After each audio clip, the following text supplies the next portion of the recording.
What's up, everybody, and welcome back to All the Things Sort of Truth, the alcohol-fueled chapter-by-chapter reread of the Sort of Truth series with a silver-mouth sanitation bowl of craft brew on the side. Yeah, it's sanitary because it's alcohol. Yeah, we can go with that. I'm Nate. And I'm Jade. And this week we're going to be talking about Chapter 39 of Wizard's First Rule.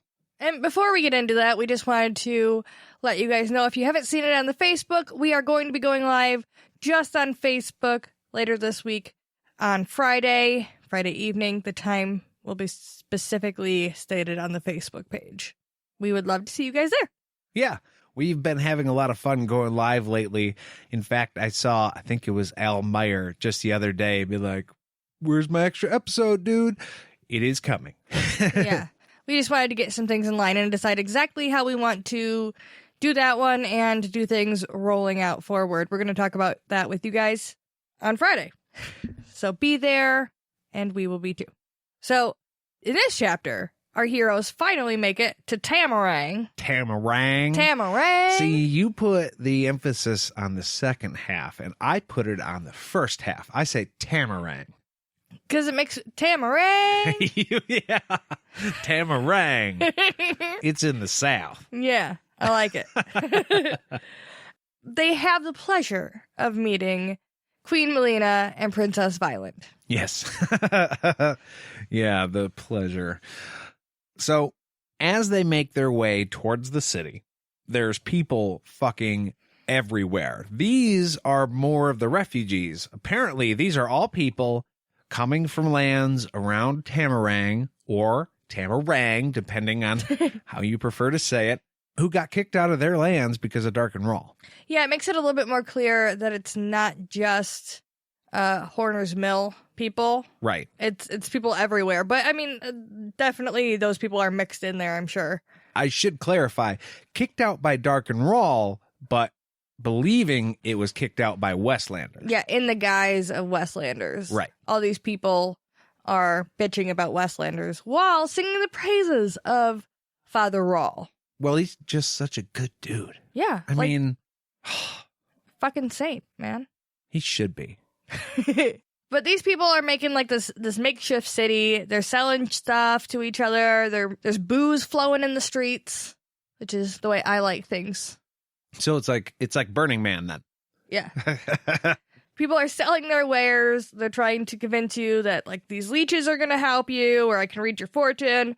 All that kind of stuff all the seedy people that are going to take advantage of refugees. Right.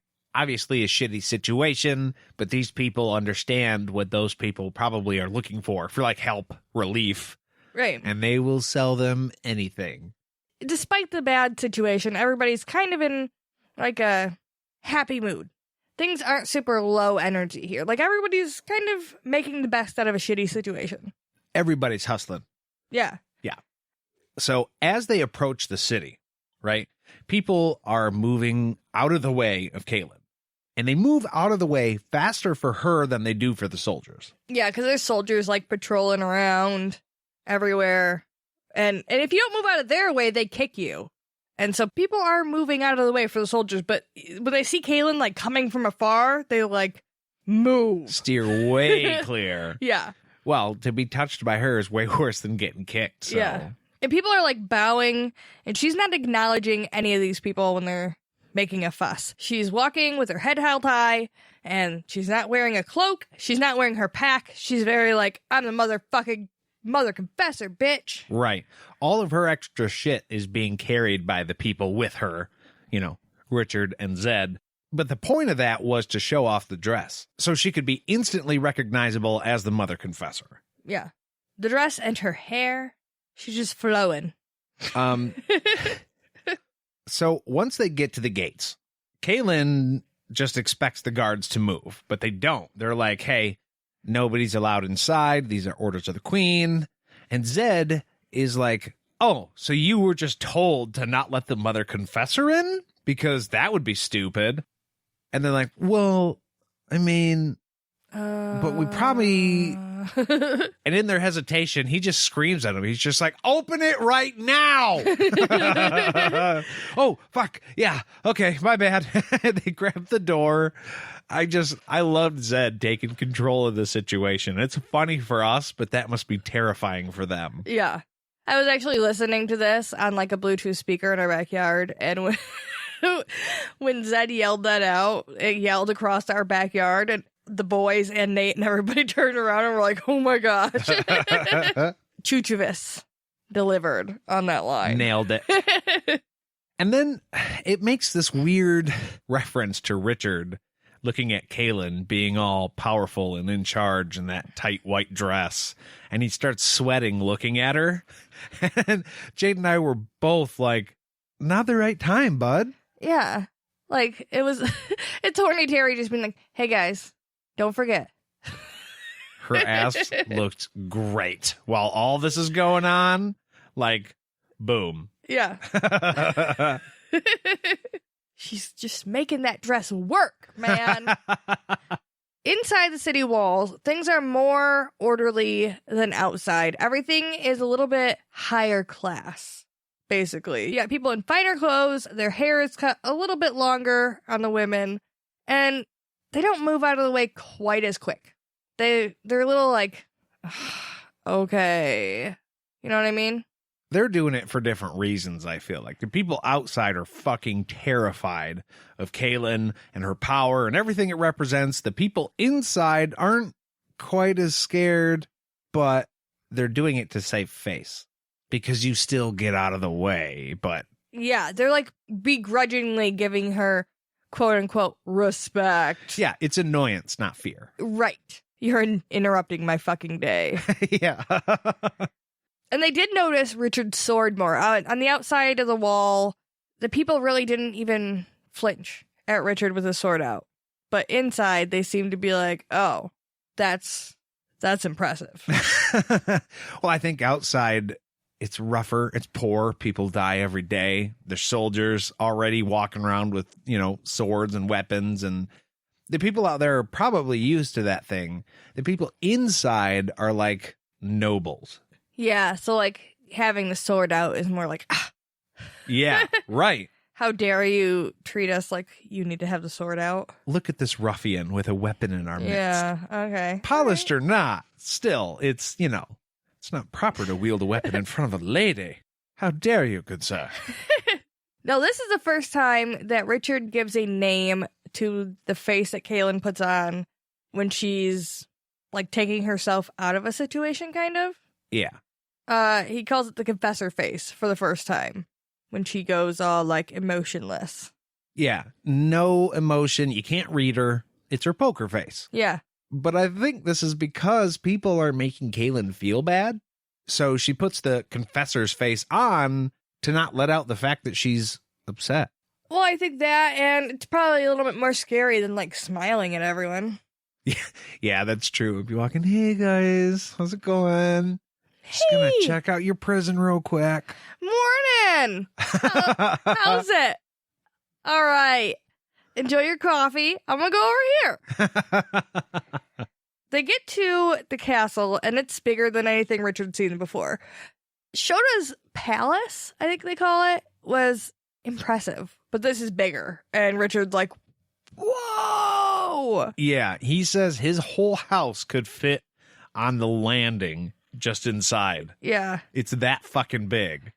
And he just walks in, eyes popping, mouth open, and Zedd's like, dude, you need to control yourself. Yeah, you're the seeker. You're supposed to be like the confessor's escort, so you're used to this shit. Yeah. Okay? He's like, oh, is this what Kahlan's used to? And Zedd's like, dude, this is like nothing, okay? Kahlan has some nice dicks, so you need to just act like you're used to it, okay? I like how you said earlier, like, because we're from Michigan, Jade goes, it's like somebody seeing Detroit. And then be like, oh, wow, this is a city. And then Jade says, yeah, but then there's also like New York. Yeah. So, yeah, this is big, but like, It's not even a little bit of what there is out there. Yeah. If you've never been exposed to like a city, you'd be like, oh, that's impressive. And then you'd go to see somewhere like New York and be like, oh shit, that wasn't anything. Right. So they finally get to a room that has Queen Melina in it, who is holding her precious little yapping dog. And everybody in the room bows to Kahlan, except Melina. Yeah, there's this really tense, awkward moment where everybody else gets the fuck down. And I like to picture Zedd grabbing Richard, be like, now's the time when we do the thing. Yeah. And these two ladies are staring at each other. And Richard figures, oh, well, maybe they just don't have to bow to each other. He knows the deal. She's a queen, but Kahlan kind of oversees them, but she's still the queen, so she might not bow. This might be just a regular thing. Yeah. And then Kahlan, I like the way that they describe this. She lifts her hand without bending her arm about a foot away from her body, and her hand stays limp. And then the stare continues. Bitch, get on your knees. Yes. And Melina, she has to hand off her dog to somebody. And then she's brought a silver tray or a bowl, I guess, right? Filled with water. There's a tray, And a but the towel. bowl is on top of the tray. So Okay. you're right. It's presented to her so she Yeah. can take the towel and dip it in the bowl of COVID-19 approved sanitation serum and then dab it on her lips so she can kiss Kahlan's hand. This is like the juice at the bottom of a Lysol wipes container. And she's just dabbing her lips so that, she's not going to spread the COVID. This is an essential kiss, guys. Have to do it. Have to. You have to. Well, it is a power move for Kahlan. I mean, this is probably the standard, but have to do it. I mean, Kahlan probably wouldn't have made her if she wouldn't have, stood there and stared at her like a big old bitch. Yeah, I feel like most queens probably hop to with the kissing and the kneeling a little quicker than she did. Yeah. So then she swears fealty to the confessors, as you do. But Richard notes that she's fucking faking it. It's literally no heart. It's she can all lie work. so easy. Yeah. And Kahlan tells her to rise, and so she does. And that's where, finally we can chit-chat now that the bowing is all over. So Melina starts the conversation in saying, yeah, we didn't call you. Why the fuck are you here? Right? She's like, we did not request to confess. Right. Kahlan's just like, I know. I know. I don't care. Because I want. Yeah, but I'm here anyway. So, hi. So Melina starts what I believe to be the standard ass kissing, and she introduces all of her people. She's like, I have these people. These are my assistants over here. This is my war dude. And I got the painters in the back there. Check out all the pantaloons. Yeah, his name is James. Now, Zedd does not like James right off the bat. He stiffens, and she's like, she's got a motherfucking painter? Yeah. Weird. For me, I thought it was weird because you're a wizard. The guy paints. Big deal. He's missing a hand, which they point out. So apparently he only paints with his left hand. And Richard does note that Giller is not there. Or at least he doesn't think he's there. There's no silver-caped wizard. Oh, right. And then, not to be rude, Kahlan introduces Zedd and Richard. Zedd as the Cloud Reader and Richard as, the named Seeker. Yeah. The true Seeker. Yeah. And Melina kind of, well, that's not very good defenses, huh? Right, because a Seeker, up until this point anyway, has kind of been a bit of a joke, to the highest bidder. Yeah. And a Cloud Reader is, Whatever.